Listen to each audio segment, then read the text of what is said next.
So a lot of things Nick just talked about will dovetail into my presentation, which is about Athlinks, more on the website. Also some things we talked about in the app as well. Going over a little bit of our Jerica experience, and really talking about how Athlinks is transitioning to becoming the permanent place where everybody goes for live results. We'll talk about the progress we're making there. So the overview, parity of CT widgets, and then just the features that are in Athlinks right now. Look at some screenshots around what is in Athlinks right now from a live results perspective. So the first thing that we wanted to show was the progress we're currently making on Athlinks as it relates to taking functionality that you guys have been very accustomed to over the last several years. That is what we call internally the CT Live widget, which is where results are on CT Live. And some of the things that we've done in Athlinks, so you can see this list here is where we have things that are in Athlinks that are also in the CT Live widget. So we have a leaderboard view inside of Athlinks. We do course intervals really well. I would argue that CT Live really doesn't do the split intervals for everyone. We have two types of intervals that are in CT Live scoring. We have a course interval, which is an interval that begins at the start time to that timing point. So you get a time from when the person started the race to that current timing point, so you know how long it's taken them to get to that point. We also have split intervals, which the best triathlons use split intervals, so you get specifically, you know, how long did it take them to do this transition or this bike or this run, rather than just from the start of the race. So we do the course intervals really well right now in Athlinks, which is a lot of your basic runs. So when you set up your split intervals and all the intervals begin from the start to whatever that timing point is, Athlinks handles those really, really well. And so if your course is set up that way, a lot of running events are, probably the majority of them are set up that way, then definitely use Athlinks. It's going to handle that really well. We have division and split filters for live races. So when you go into Athlinks, you can filter by split or division. We have photos and videos. As we saw, if you guys looked at your Jerica result, if you ran that, you're seeing photos. We have timer contact info, so if you put that into CT Live, your timer contact info, that's going to show up at the bottom of the results. We handle penalties now, so any penalties you put in CT Live show up in the race details. We handle the statuses that Nick was talking about, did not finish, disqualified, and unranked. We display chip time and gun time, split details, social sharing. On Athlinks, there's a few things we need to enhance on the social sharing we found out today. And then we handle iframe as well. So for the Peachtree race, the Atlanta Journal was the official sponsor of that race, and so they required that results were actually hosted inside of the ajc.com website. And it actually looks really nice to iframe Athlinks into the site. So that ended up working really well. AJC was really happy. If you need to iframe for whatever reason a results page from Athlinks into a website, we can support that. We're talking about the things that are coming soon. So these are the things over here on the left. Was a lot of the big work that's been done, a lot of the behind-the-scenes stuff that you don't see, making sure that all the data in Athlinks is accurate with what you see in CT Live. So a big effort on the left side. On the right side, the stuff that's remaining is just a minor cleanup that we should be able to wrap up pretty quick. You can see some of these dates on here. We're talking weeks, definitely not months, to wrap up a lot of things. So displaying triathlon leaders better. So CT Live widget doesn't really do this well either. We want to do this in Athlinks better so that you actually get the leader of the triathlon instead of just the leader of the most recent split. That's a big thing, which goes into the cumulative time of split intervals. Triathlon legs on event results. Our event results are just showing ranks by division. It's not showing ranks for all of the different legs of the triathlon. Custom brackets on the IRP. So if you have a custom bracket, we're showing the primary brackets. We're not showing the custom brackets right now on the IRP. Should be wrapping that one up pretty soon. Right now, if you do have a team set up as a relay, if you use the search in the CT Live widget, you could search by the athlete name, and it would pull up the team result.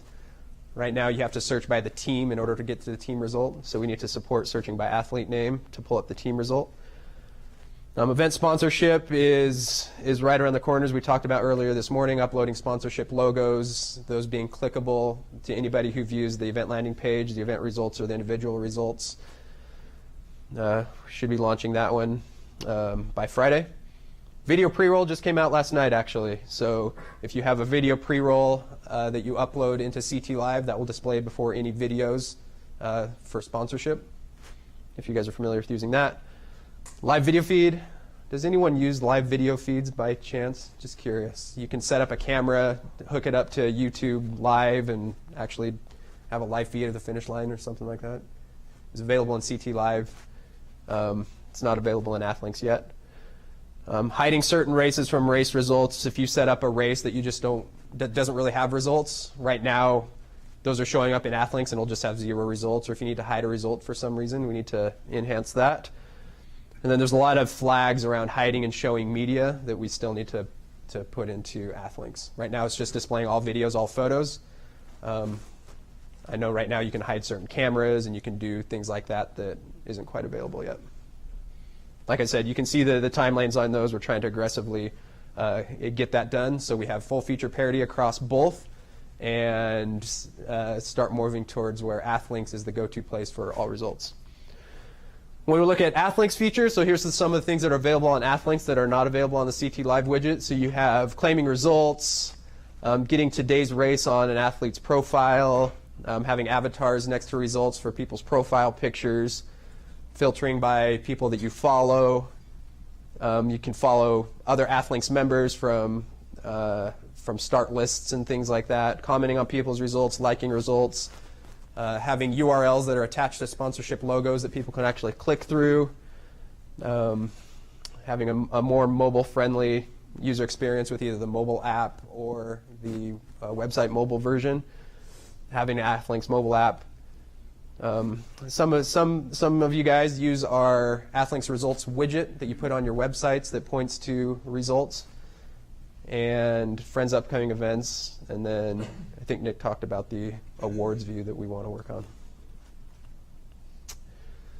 So one of the nice things about Athlinks that we've done, and so CT Live doesn't have this view. This is a snapshot of I just took this live of the Jerica that was happening.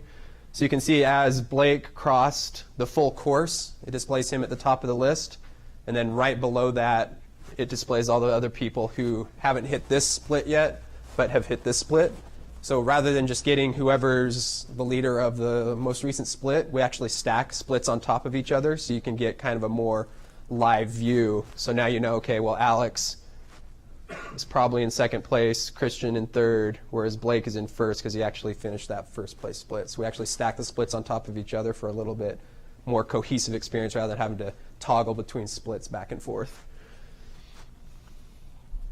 All right, so some of the features that are available in Athlinks right now, when you go to your Athlinks profile and you have that event on your start list, very soon we'll be having that to where if you register for that event through CT Live, it'll show up here as well. It says, you know, Troy's running this race today. So anybody who views Troy's profile will know that he's running a race today, and they can click through that and watch him.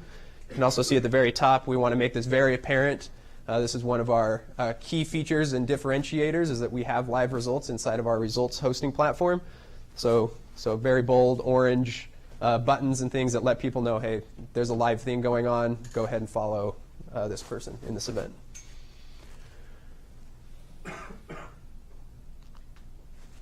On the event page, we put races today at the top of the page. So based on that race, anybody who visits your events page know that this is a live race that has event results, and they can click through that and get to the event page and start watching that event, desktop and mobile. On the event page itself, we kind of saw an earlier snapshot of what that looks like, but these are live races for a screenshot that we took of Peachtree while that was happening live on both the left side desktop and on the right side mobile, what those will look like. You can see on the left all the different filters that you guys are used to inside of CT Live. And then on the individual result page itself, we see, once I actually view that page, that this is a live result that's happening. This data actually gets refreshed as people cross different splits. So if you were just staring at this individual result, once this person crossed a split, then that would update. Is that graphic at the top from the event landing page?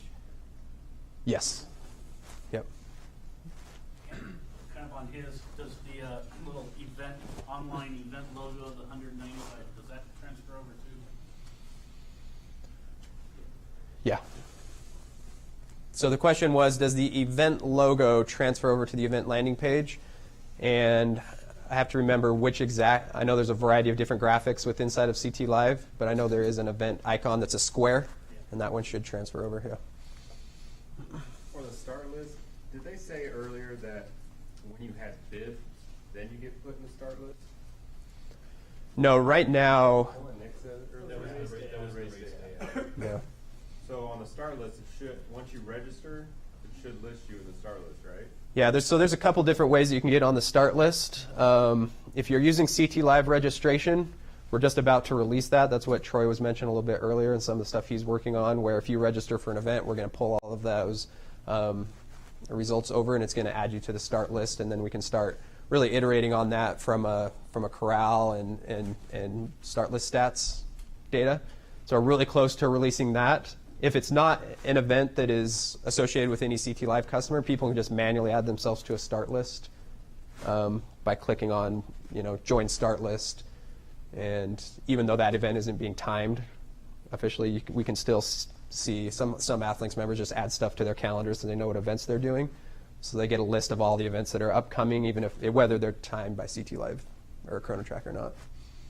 But if it is an event that is using CT Live registration, we're going to pull that right into the start list automatically.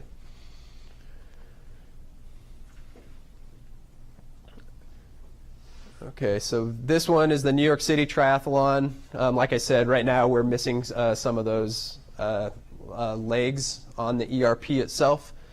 But what you can do here is you can click this following button and follow people that you're friends with in the race. And then here's some more future-facing stuff. So as we've talked about, we've been out to a lot of triathlons this summer, and we've been looking at different ways of how we can display this data in a better way. So here's a concept that we're looking at right now, where you have all of your athletes, and then you'd have a column for every single split with their time and pace. So if you can imagine this being a live race, it's possible that Caleb has finished the 7 miles, and then for these other people, some of these would be blank, and you would see this almost like a bingo card getting filled in as they cross each split.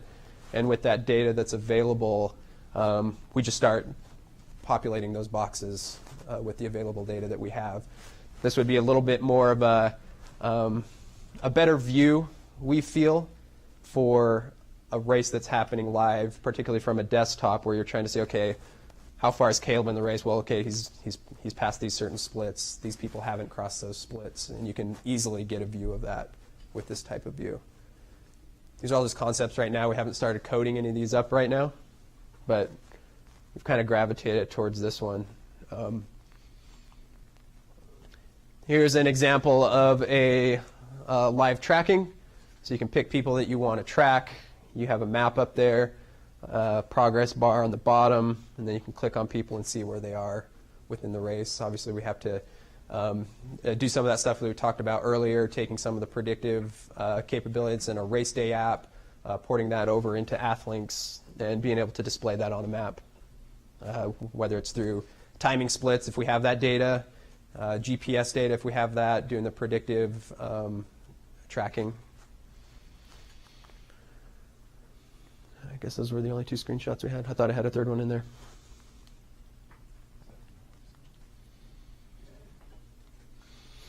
So those are specifically, we just wanted to address live results inside of Athlinks. I know it's a lot of questions that people have, the progress that we're making. Should we use a CT Live widget? Should we use Athlinks? And we're going to publish those charts that we showed earlier so we can show progress so you guys know exactly what Athlinks offers